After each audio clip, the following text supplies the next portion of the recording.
This is Gerardo Del Real with Resource Stock Digest. Joining me today is the president and CEO of the now drilling Barksdale Resources, Mr. Rick Trotman. Rick, I gotta say that up top every time for the next couple of times because we waited so long to see this property drilled. How are you doing today, sir? We've got two drills turning, Gerardo. I'm fantastic. Excellent. Well, listen, we talked a bit off air. I know you've been on the road. I received a couple of reports from an anonymous source about Barksdale that had some glowing comments in there. So, first and foremost, how's the reception been on the road?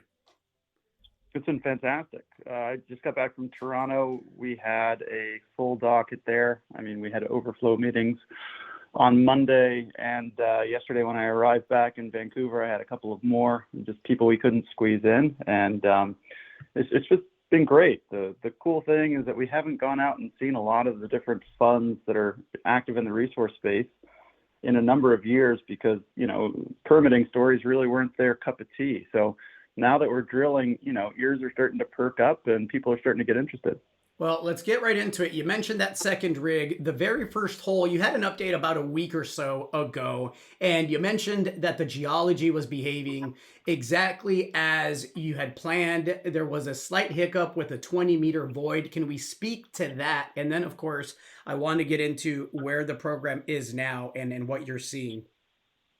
Yeah, totally. So I guess I probably shouldn't call it a void. It's like a dissolution cavern that we hit in a limestone, basically right at the contact where we expected to go into mineralization.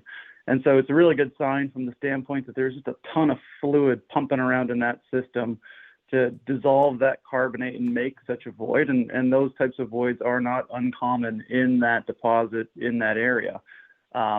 It just is unfortunately that we hit that void using the NQ drill bits that, we had to use to re-enter the old hole.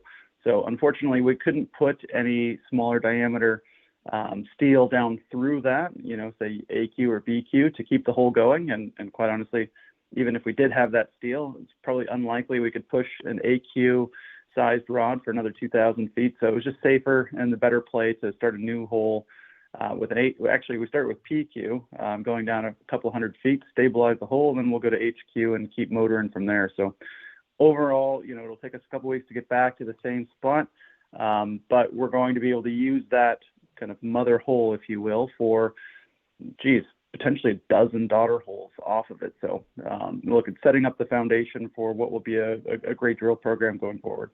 You touched in that press release back on October the 23rd about the decades of, experience drilling in similar conditions with, your geologic and your drilling teams. You talked about, the Hermosa project. Can you speak to the experience the team has? Because I think, whenever you have a property that has this much potential where the geology is pretty well understood because you have, a monster of an analog next door, how important has it been to have that type of experience on the team? Oh, it's fantastic. I mean, Tom Simpson's our VP of exploration, and, he's been doing this for 40 years. Not only that, but he's good friends with the folks from Asarco that drilled these holes back in the 80s. So that would be Fleetwood Coots, an old Asarco employee, as well as Fred Graybeal, the actual VP of exploration from Asarco. He's remarkably still kicking around, in New Jersey these days. But we've been able to, chat to them along the way and find, kind of these hidden tidbits. And on top of that, we're using Bort Longyear as our drilling contractor. The drillers that we have drilled the Hermosa project next door. They've been working years on that project, and they give us a lot of practical experience, drilling to these various units. They know how they behave. They know how to push the rig or hold the rig back based on what they're seeing. And, I think we've got the great team that we need to execute on this program. Excellent. What comes next? When can we anticipate some results? Yeah, well, look, the second hole is already down over 3,000 feet deep. And so, for our metric fans out there, that's, pushing 900 meters, if not a little over. And so, we'll be down to the target depths, assuming that all the drilling goes well, here in the next, let's call it 2 weeks. So Once we get down there and we're able to test our first target, we'll go back out to the market and we'll let people know how the geology is lining up with our, the projections that we made in our geologic model.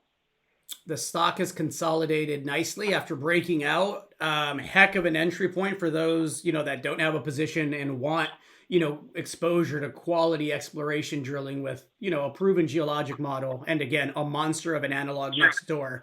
I know you're on the road. Where can people catch you on the road, Rick?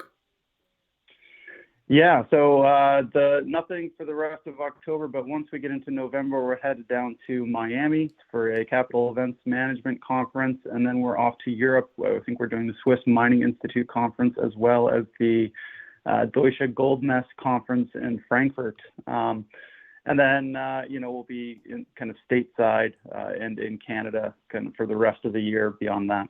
It's good to have drills turning. I see you out there working. Thank you for your time today. Great to have you back on.